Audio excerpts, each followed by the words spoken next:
आज हम बात करने वाले हैं 90s की मोहब्बत के हवाले से और 2022 की मोहब्बत के हवाले से। 90s में अपनी मोहब्बत का यकीन दिलाने के लिए क्या दिखाना पड़ता था? हमारे अब्बू तो घास दिया करते थे।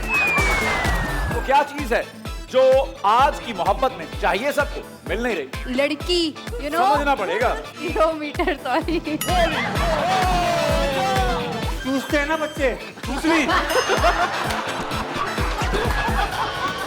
लड़की को बता रहा होता है, कार्टून है। Johnny Bravo.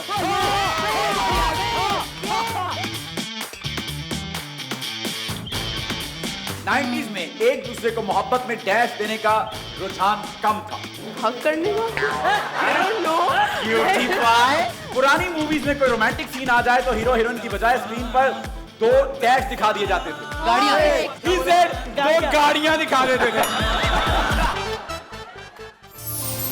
देखिए व्हाट द फन हर इतवार की रात 9 बजे सिर्फ TV1 पर।